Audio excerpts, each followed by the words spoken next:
ఒకరు మీకు చెడు చేసినంత మాత్రాన మీరు వారికి చెడు చేయవలసినటువంటి అవసరం లేదు. వారికి చెడు జరగాలనో చెడు చేయాలనో ఆలోచిస్తూ మీ విలువైనటువంటి ఆలోచన విధానాన్ని ఎప్పుడూ వృధా చేయకండి. కర్మ ఫలితంగా కాలధర్మంలో వాళ్ళే అట్టడుగు స్థాయికి చేరుతారు. ఎలా అంటారా? ప్రశాంతంగా సాగుతున్నటువంటి నీటిలో ఎవరైనా ఒక రాయిని విసిరారే అనుకోండి, ఆ రాయి అనేది కాసేపు వరకు ఆ నీటిలో అలజడిని సృష్టించి బురద నీరుగా మార్చగలుగుతుంది. కానీ కాలక్రమేణా ఆ నీరు మళ్ళీ స్వచ్ఛమై పారుతుంది. ఆ రాయి మాత్రం అట్టడుగు స్థానానికే చేరుతుంది. నీళ్ళని ఎంతసేపు చెదర్చగలిగిందో చెప్పండి.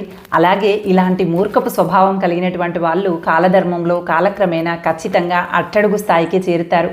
అందుకోసమని మీ ధర్మాన్ని మీరు పాటిస్తూ ముందుకు వెళ్ళండి. మనకు చెడు చేసిన ప్రతి ఒక్కరికి మనం చెడు చేయాలి అని చూసుకుంటూ సమయాన్ని ఎక్కడా వృధా చేయవద్దు. కాలధర్మం తన పని తాను చేసుకుంటూ వెళుతుంది.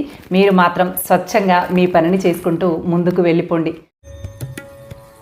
పడేసింది తింటుంది కాబట్టి కుక్కని చులకనగా చూస్తాం. అదే సింహాన్నైతే తను కష్టపడి సంపాదించుకొని తింటుంది కాబట్టి సింహాన్ని అడవికి రారాజుగా చెప్తూ ఉంటాం. ఎవరైనా ధైర్యస్తులు, పోరాడే గుణం కలిగినటువంటి వాళ్ళుంటే వాళ్ళని సింహంతో పోలుస్తాం. అదే సింహం తినగా మిగిలినటువంటి ఆహారాన్ని తినేటువంటి నక్కని నీచ జంతువుగా చెప్పుకుంటూ ఉంటాం. నీచమైనటువంటి వ్యక్తులకి ఉదాహరణగా వాడుతూ ఉంటాం. దీన్ని బట్టి మనకు అర్థమయ్యేదేంటి? మనం చేసేటువంటి పనిని బట్టి మాత్రమే మనకి గుర్తింపు లభిస్తుంది. అందుకోసమని మనం సింహంలా కష్టపడి మన సంపాదన మనం సంపాదించుకునేలాగానే ఉండాలి. అది కారం మెతుకులైనా పర్వాలేదు, రొట్టె ముక్క అయినా పర్వాలేదు. కానీ మన కష్టార్జితం అయి మాత్రమే ఉంటే మన ఆత్మాభిమానం అనేది ఎక్కడా కూడా తగ్గదు. అందుకే మన కాళ్ళపై మనమే నిలబడదాం. కష్టపడి సంపాదించుకొని మన జీవితానికి మనమే రారాజులుగా మిగలాలి. కాదంటారా? మనలో పరిశీలించే గుణం ఉండాలే కానీ ప్రతి జీవి నుండి కూడా ఏదో ఒక అంశాన్ని నేర్చుకోవచ్చట. కొమ్మ పైన వాలినటువంటి పక్షిని గమనించండి. అది ఎప్పుడు కూడా కొమ్మ విరిగిపోతుందేమో అని ఏమాత్రం కూడా భయపడదు. పైగా నిశ్చింతగా, నిర్భయంగా, ధైర్యంగా కూర్చొని ఉంటుంది. ఎందుకు అంటే అది కూర్చున్నటువంటి కొమ్మని నమ్ముకోలేదు, తన రెక్క బలాన్ని మాత్రమే నమ్ముకుంది. కొమ్మ విరిగిపోతే ఆకాశాన్ని అంటేలా ఎగరగలను అనేటువంటి ధైర్యం ఆ పక్షికి ఉంటుంది. తనను తాను నమ్ముకుంది. అలాగే మనల్ని మనం నమ్ముకొని మన శక్తి సామర్థ్యాలపైన, మన తెలివితేటలపైన ఆధారపడి కనుక మనం ముందుకు వెళ్ళినట్లయితే ఎప్పుడు కూడా మనల్ని ఎవరో పతనం చేస్తారనో, లేదంటే ఎవరో వచ్చి మనల్ని పైకి లాగుతారనో ఎప్పుడు కూడా ఎదురు చూడకూడదు. మన రెక్క బలాన్ని, మన శక్తి సామర్థ్యాలని, మన తెలివితేటల్ని మనమే నమ్ముకొని ముందడుగు వేస్తే ఎప్పుడు ఏ అంశానికి కూడా కలత చెందాల్సినటువంటి పరిస్థితులే ఉండవు.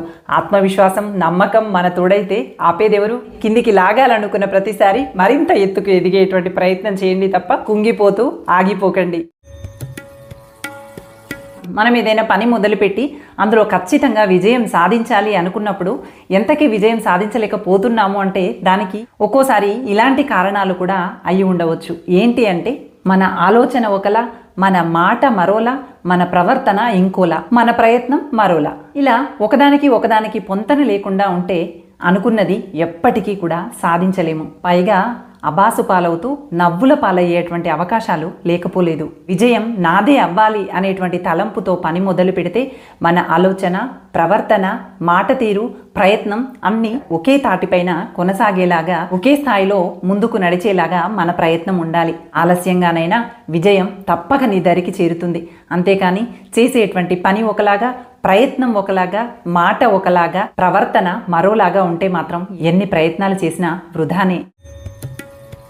మిమ్మల్ని ఎవరైనా చెడ్డవాళ్ళు అంటున్నారు అని చెప్పి బాధపడుతున్నారా?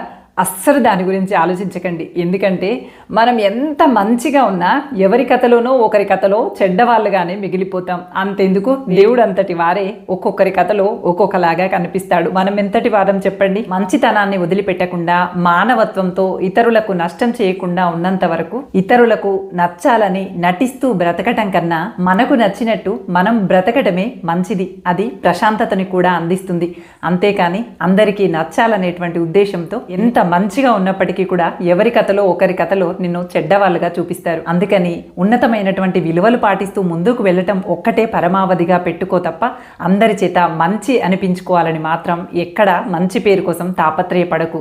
అలా తాపత్రయపడితే నీకు నిరాశే మిగులుతుంది తప్ప అందరి దృష్టిలో మంచి వాళ్ళుగా మాత్రం మిగిలిపోవటం అసాధ్యం.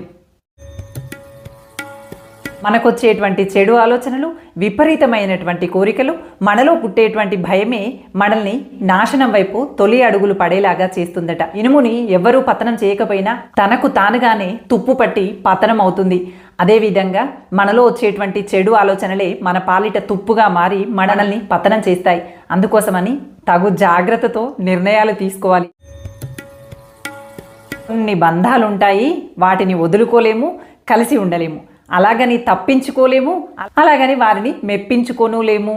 పోనీ ఎంతో ప్రయత్నం చేసి వాళ్ళ ప్రేమని పొందుదామా అంటే ప్రేమని ఎప్పటికీ సాధించలేము. అలాగని వదిలేద్దామా అంటే అందరూ మన వాళ్ళే, అందరూ ఉండాలి కదా అనేటువంటి ప్రేమ పాశం నిలకడగా నిలవనివ్వదు. ఇలాంటి బంధాలతో ముందుకు సాగుతూ ఉంటే ఇదేనేమో జీవితం అనిపించేలా ఉంటుంది. బంధాల కోసం తాపత్రయపడేటువంటి వాళ్ళలో మీరు ఒకరిగా ఉన్నారా? అయితే కామెంట్ చేయండి.